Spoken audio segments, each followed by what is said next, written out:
Market లో invest చేసి మీ డబ్బులు డబుల్ చేసుకోవాలనుకుంటున్నారా? విజయవాడలో జరిగే సుందరరామిరెడ్డి గారి లైవ్ సెమినార్ కి అటెండ్ అవ్వండి.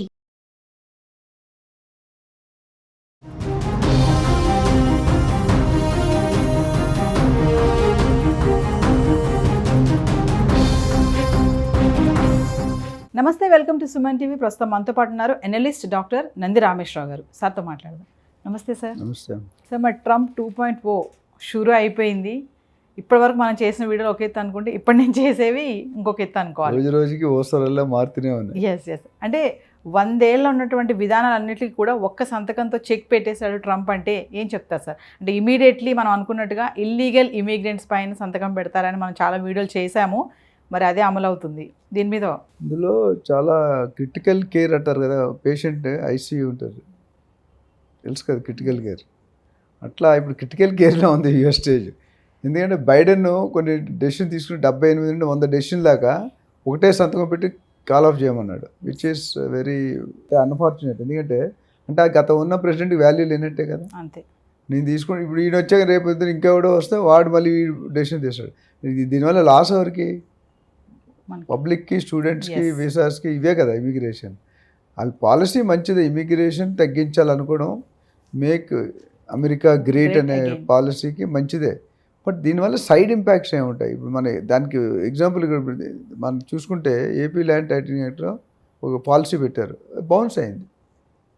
ఇప్పుడు మన వాళ్ళు హైడ్రా పెట్టారు, ఏమైందో మీకు తెలుసు. అట్లా గవర్నమెంట్గా ఇప్పుడు మీరు చూసుకుంటే రాజశేఖర్ రెడ్డి, చంద్రబాబు నాయుడు ఉన్నప్పుడు ఎవరు మారినా వాళ్ళు పాలసీలు ఫాలో చేయ, ఒక 5-10% ఇటు మొత్తం 100% మార్చేస్తున్నాడు, which is not really correct as per the scenario. అయితే ఈయన అనుకున్నంత మాత్రం మారదండి. He can be a president, he might be a president. There is a protocol. ఏదైనా పాత 100 సంవత్సరాలు రూల్ మారాలంటే ఇప్పుడు నేను నా ఇష్టం వచ్చినట్టు చేసుకుంటూ పోతే ఇంకా లోకం ఉండదు, కంట్రీ ఉండదు, ఏముండదు. దీని తర్వాత ఆల్రెడీ కేసు ఫైల్ చేశారు, క్యాబినెట్ అప్రూవ్ చేయాలి, చాలా ప్రాసెస్ ఉంది. ఈయన ఎగ్జిక్యూటివ్ ఆర్డర్ ఇస్తారని సైన్ చేశారు. సైన్ చేసినంత తర్వాత it is not guarantee that they have to accept. Public is not accepting. ఇప్పుడు 100 సంవత్సరాలు పట్టిన రూలు మీరు ఎట్లా మారుస్తారు? చైల్డ్ బర్త్ అంతకుముందు ఏంటి, మీ ఫాదర్ ఉన్నా, అంటే మా వైఫ్ ఉన్నా, హస్బెండ్ ఉన్నా, ఇద్దరిలో ఒకరు ఉంటే ఇప్పుడు ఏమంటాడు? ఇద్దరిది ఉండాలి. ఒకడు ఉంటే వైఫ్ది ఉన్న ఎవడు, హస్బెండ్ ఉన్న ఎవడు. అంటే ఆ పిల్లలు రోడ్డు మీద పడతారా? ఇప్పుడు ఏమంటాడు? రోడ్డు మీదకి వెళ్ళక్కర్లేదు, మీరు వెళ్ళిపోండి, వాళ్ళు గార్డియన్ పెట్టండి ఏమన్నా అంటాడు. ఆ గార్డియన్ దొరికి మనం ఇప్పుడు నీ పిల్లలు నీకు ముద్దు, నా పిల్లలు నాకు ముద్దు. వేరే పిల్లలు చూస్తారని గ్యారెంటీ ఏంటి? చూస్తాను సార్ కట్టసీగా అన్నా వాడు బతకలేడు. It's very unfortunate. దాదాపు 55 లక్షల మంది ఇండియన్స్ మన అక్కడ ఉన్నారు ఇన్ని సంవత్సరాలు బట్టి. అందులో 34% దాదాపు 18 lakhs ప్లస్ మందిని స్టాక్ ఆఫ్ చేయడానికి రెడీగా ఉన్నాడు. అంటే విచ్ ఈస్ వెరీ అన్ఈవెన్. అంటే ఒక పక్క రిలేషన్షిప్ మెయింటైన్ చేస్తూ అంటూనే మనకి ఎన్నిపోటు పెట్టినట్టు ఉంది నాకు ఇండియాకి. ఎందుకంటే ఒక్కసారి దీనివల్ల ఎలాన్ మస్క్ కూడా ఎఫెక్ట్ అవుతుంది, మీకు తెలుసో లేదు. ఎలాన్ మస్క్ ఫస్ట్ ఎఫెక్ట్ అవుతుంది అందరు. ఎందుకంటే ఈవీ ఎంప్లాయీస్, ఎలక్ట్రికల్ వెహికల్స్ అవన్నీ కూడా ఎక్కువ మంది అక్కడ కంపెనీస్లో వర్క్ చేసే వాళ్ళు ఉన్నారు కాబట్టి తీసామని అందరూ H1Bలోనే ఉన్నారు. సో వాళ్ళందరినీ పంపించాడు. బిజినెస్ ఎలా చేస్తాడు? మస్క్ ఎఫెక్ట్ ఉంటుంది. దాన్ని ఎలా సార్ట్అవుట్ చేస్తారు అనేది ఇప్పుడు లాస్ట్ టైం ఏమన్నాడు, ఇది H1B వీసాకు ఒప్పుకున్నాడు. తర్వాత ఒప్పించాడు ట్రంప్. మొత్తం కన్విన్స్ చేసి, లేదు నీకు ఇది ఫ్యూచర్లో నీకు ఎంత చూపిస్తే అరచేతిలో వైకుంఠం చూపించుంటాడు, కన్విన్స్ అయ్యాడు. అయితే ఇప్పుడు మస్క్ దాని గురించి మాట్లాడలే, H1B గురించి మాట్లాడలే. ఇప్పుడు నెక్స్ట్ టాపిక్ అంటే నాకు అర్థమైంది, వాడు వచ్చాడు కానీ వాడిని ఏ విధంగా ఇరికించాలనేది చూసినట్టు అనిపిస్తుంది, నా పర్సనల్ ఒపీనియన్. ఎందుకంటే ప్రతిదానికి అడుగడికి నువ్వు ఆటంకం పడ్డావు అనుకోండి, will get fed up. Is given one of the major portfolio of observing government rules. అది కాదంటే కూడా మానేయాలి. ఇప్పుడు ఆయన కన్విన్స్ చేస్తూ పోతున్నాడు, ఈయన ఎత్తుతున్నాడు, ఆయన కన్విన్స్ చేస్తున్నాడు, ఈయన లెగుస్తున్నాడు, ఆయన కన్విన్స్ చేస్తున్నాడు. సో ఇప్పుడు ఓవరాల్గా చూసుకుంటే నాకు తెలిసి పాత వాళ్ళకి ఏం ఇంపాక్ట్ కాదు.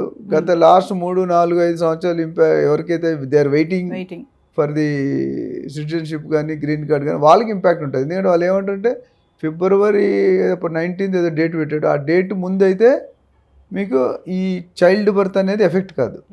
After that they have to go back ఇమీడియట్గా. లేదంటే వీళ్ళు పంపించేస్తారు, బలత్కరంగా పంపించేస్తారు. అంటే is trying to make nation మీద ఇంపార్టెన్స్ ఇష్టం అనేది తప్పులేదు. బట్ దానివల్ల పక్క రాష్ట్రాలు, పక్క కంట్రీస్ ఇబ్బంది పడ్డాయి అనుకోండి, ఏమవుతుంది? ఓవరాల్ ఫేమే దెబ్బతింటుంది. యుఎస్ అనేది ఒక బిగ్ బ్రదర్ మనందరికీ. వరల్డ్లో అందరూ కూడా యుఎస్ అనేది బిగ్ బ్రదర్. బిగ్ బ్రదర్ ఇప్పుడు బిగ్ బ్రదర్ అలా ప్రవర్తిస్తే మరి చిన్నపిల్లల పరిస్థితి ఏంటి? తమ్ముళ్ళ పరిస్థితి, cousin brothers, own brothers, step mother brothers, వీళ్ళందరూ ఎఫెక్ట్ అవుతుంది. ఆయన తీసుకున్న యూఎస్ తీసుకున్న నిర్ణయం బట్టే మొత్తం ఎంటైర్ ప్రపంచం డిపెండ్ అయింది. ఆయన కరెక్ట్గా లేకపోతే, మీ ఫ్యామిలీ హెడ్ కరెక్ట్ లేకపోతే ఫ్యామిలీ ఎలా ఉంటే రోడ్డు మీద పడుతుంది కదా. అంటే ఫాలోవర్స్ ఎక్కువ ఉంటారంటారు సార్ అమెరికా గవర్నమెంట్ తీసుకునే నిర్ణయాలపైన? అంటే ఇప్పుడు ఆయన మెయిన్ ప్రాబ్లం ఏంటంటే, ఛాలెంజ్ ఏంటంటే ఆయన దేశభక్తుడు. మన నేషన్ బాగుపడాలి, మనకు లేకుండా పక్కనోడికి ఎందుకు ఇవ్వాలి, వాళ్ళు చదువుకోవాలో డబ్బులు కట్టాలో వెళ్ళిపోవాలో అంటారు. మన వాళ్ళు దానికి భిన్నంగా మేము డబ్బులు కట్టినట్టు ఆ డబ్బులు రెండింతలు తీసుకునే వెళ్తూ ఉంటారు. మన వాళ్ళు ఏది వెళ్ళము అంటున్నారు. అక్కడ there is a slip between the cup and the lip. అంటే సార్ ఇప్పుడు మీరు అన్నట్టుగా 54 లక్షల మంది భారతీయుల్లో 34% మంది అక్కడ పుట్టిన వాళ్ళే ఉన్నారు కదా. అంటే 18 లక్షల మందిని తిరిగి ఇంటికి పంపించేయడమే అంటారా? అంతే కదా, క్లారిటీగా సర్వే చేసుకుని రికార్డులు పెట్టుకున్నాడు రెడీగా. ఫస్ట్ 2 రోజులని ఎన్నో సంతకాలు ఉంటే, ఇంకోటి పెన్ ఇసిన విధానం చాలా హార్ష్ ఉంది. సైన్ చేసి పెన్ ఇసిసాడు. అంటే ఎంత అగ్రెసివ్ అంటే, ఒక ఇన్ టైం ఎట్లా కోల్డ్ బ్లడెడ్ మర్డర్లా ఉంది. తడిగుడ్డు కింద చాప కింద నీరేది అంటారు కదా, బయటికి ఏంచి బాయ్ బాయ్ అంటున్నాడు. India bye, Narendra Modi top, ఇదేది అంటాడు. లోన చేసే వెన్నుపోటు పొడుస్తున్నాడు. ఎందుకంటే పెన్ ఇచ్చే విధానం అంటే రెక్లెస్నెస్, అంటే ఈగో. నేను అనుకున్నది సాధించా, సంతకం పెట్టాడు, సంతకం పెట్టి చూపించాడు, పెన్నీళ్ళు ఇచ్చేసాడు ఆడియన్స్కి. అది it's not acceptable. Maybe is a bigger post, మంచి ఆయన, పెద్ద ఆయన, బట్ మినిమం కట్టేసి ఉండాలి. నిన్న చూడండి, నిన్న ఇవాళ ఈటల రాజేంద్ర అని కొట్టాడు మా న్యూస్లో ఏదో. వాళ్ళు లెవెల్ ఏంటి, ఆర్ ఎంపీ, ఎమ్మెల్యే, ఎమ్మెల్సీ, ఇవన్నీ పొజిషన్స్, ఒక డిగ్నిఫైడ్ పొజిషన్స్. ఆ పొజిషన్ అట్లా బిహేవ్ చేయడం అనేది పబ్లిక్ నార్మల్గా తప్పు ఉండొచ్చు. ఆ తప్పుని శిక్షించే విధానం ఉంది, ప్రోటోకాల్ ఉంది, పోలీసులు ఉన్నారు, కేస్ స్టడీ ఉంది, సిబిఐ ఉన్నారు, వీళ్ళందరూ.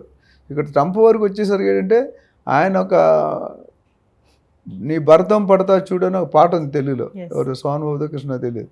అట్లా మన మీద ఇండియా మీద భరతం పెట్టాడు. కాదు కాదు రాను అంటే నచ్చినదన్న పాట ఉంది, కాదు కాదు అంటూనే పూర్తి చేస్తుంది. అంటే బాధ్యతలోకి వచ్చిన మొదటి రోజే మన ఇండియన్స్కి పెద్ద షాక్ అంటారా సార్? పెద్ద షాక్. ఎందుకంటే అంటే ఒకటి అన్ని కరెక్ట్ ఉంటే ఆయన ఏం చేయలేదు. ఇప్పుడు చైల్డ్ బర్త్ అనేది ఎవరు ఊహించలేదు. అని ఇంకోటి ఏమన్నాడంటే, డెలివరీ అయ్యే టైంకి అంత భారత్లో ఉండి, ఇండియాలో ఉండి, డెలివరీ టైంకి అమెరికాకి వెళ్తున్నారు. అది ఫస్ట్ కంట్రోల్. అక్కడ పంపినంటాడు, ఆనకట్టేసాడు అక్కడ. డెలివరీ అయినప్పుడు అంటే కేవలం సిటిజన్షిప్ కోసం, గ్రీన్ కార్డ్ కోసం వస్తారనేది మ్యాటర్ క్లియర్ ఉంది, అది ఫ్యాక్టే. బట్ అట్లా ఎట్లా ఆపేస్తారు?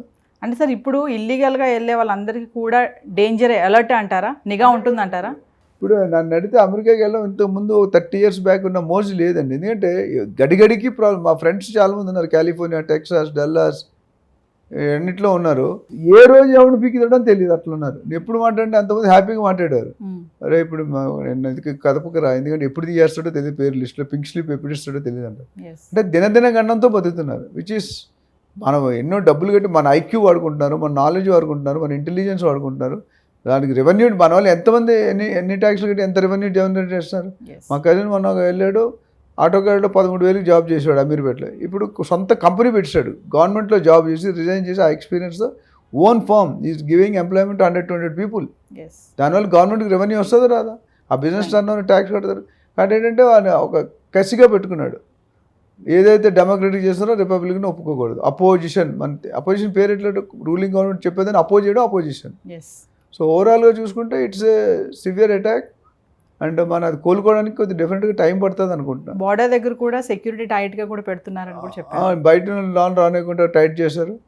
అదేవిధంగా ఒకటేంటంటే, ఇది ఇవాళతో అయిపోలేదండి, జస్ట్ అంతం కాదు, ఇది ఆరంభం. ఈయన డెసిషన్ తీసుకున్న తర్వాత చైల్డ్ బర్త్కి యాక్సెప్టెన్స్ లేదు అక్కడ. ఆ కోర్టులో కేసు ప్రూవ్ అయ్యి ఎన్ని సంవత్సరాలు పడుతుంది, ఎన్ని నెలలు, అప్పటి వరకు అయితే తీయలేడు కదా. ఈయన సంతకం పెట్టిన తర్వాత okay, as executive order has some value, but not a full value. That's not a final order. కేసులో కోర్టులో ప్రూవ్ అవ్వాలి, వాళ్ళు ఒప్పుకుంటేనే అవుతుంది. బట్ అంత ఈజీ టాస్క్ కాదని అనుకుంటున్నాను. Thank you sir. Thank you. Hi. మొట్టమొదటిసారిగా మన విజయవాడలో క్లాస్ రూమ్ ట్రైనింగ్ అండి, 1 day క్లాస్ రూమ్ ఎన్విరాన్మెంట్లో ఆఫ్లైన్ వెబినార్ జరగబోతుంది. అండ్ ఇంట్రెస్ట్ ఉన్న పార్టిసిపెంట్స్ ఈ కింద స్కూల్ అవుతున్న నెంబర్కి రింగ్ చేసుకొని సీట్ బుక్ చేసుకోండి. దీంట్లో ETFs, index funds and mutual funds మీద completely and hand holding experience మీకు ప్రొవైడ్ చేయబడుతుంది. దీని ద్వారా ఏంటంటే మనం ఎసెట్స్ని స్టాక్ మార్కెట్లో ఎలా మేనేజ్ చేసుకోవాలి, ఎలా గ్రో చేసుకోవాలి, ఎలా ప్రొడక్ట్ చేసుకోవాలో అంటే ప్రాక్టికల్గా నేర్చుకుంటారు.